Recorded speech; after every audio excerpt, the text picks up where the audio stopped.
علی اور زویا کی کہانی۔ یہ کہانی ایک دن کی ہے جب ایک نوجوان لڑکا شہر کے قریب کھیتوں میں آیا۔ اس لڑکے کا نام علی تھا اور وہ بہت خوبصورت اور خوش شکل نوجوان تھا۔ علی کو کھیتوں میں پرندوں کی طرح اڑتے دیکھ کر وہ ایک خوبصورت لڑکی کی طرف متوجہ ہوا۔ اس خوبصورت لڑکی کا نام زویا تھا اور وہ اپنی خوبصورتی اور دل کی خوشبو کی وجہ سے بھی مشہور تھی۔ زویا کے دل میں بھی علی کے لیے جگہ تھی، لیکن اس نے اپنے جذبات کو ظاہر نہیں کیا۔ ایک دن کھیت میں چلتے وقت علی اور زویا کی نظریں ایک دوسرے سے مل گئیں اور ان کے دلوں میں دھڑکنیں تیز ہو گئیں۔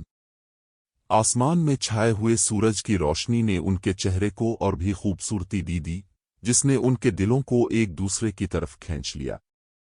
زویا ہمیشہ کی طرح دن کے اختتام پر اپنے کھیت میں پھولوں کو پانی دینے گئی اور علی نے بھی اسی بہانے اپنے کھیت جانے کا فیصلہ کیا۔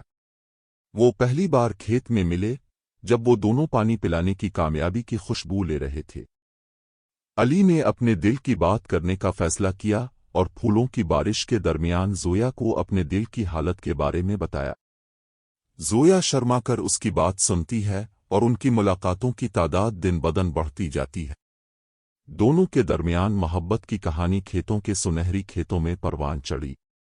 وہ چاندنی میں گانے کی صورت میں اپنی محبت کا اظہار کرتے ہیں، ستاروں کے الفاظ کی طرح خاموشی میں جذب ہوتے ہیں اور کھیتوں میں اپنی محبت کا انتظام کرتے ہیں۔ زویا کے دل کے قریب علی کی محبت نے اسے خواب کی طرح گھیر لیا تھا۔ علی کا دل بھی زویا کی محبت میں ڈوبا ہوا تھا۔ ان کی کہانی محبت کی بنیاد پر بستی ہے۔ ایک دن علی نے زویا کو شادی کی پیشکش کی۔ زویا پہلے ہی قبول کر لیتی ہے اور دونوں اپنے پیار کے عہد کے تحت ایک دوسرے کے ساتھ ایک نئی شروعات کا اعلان کرتے ہیں۔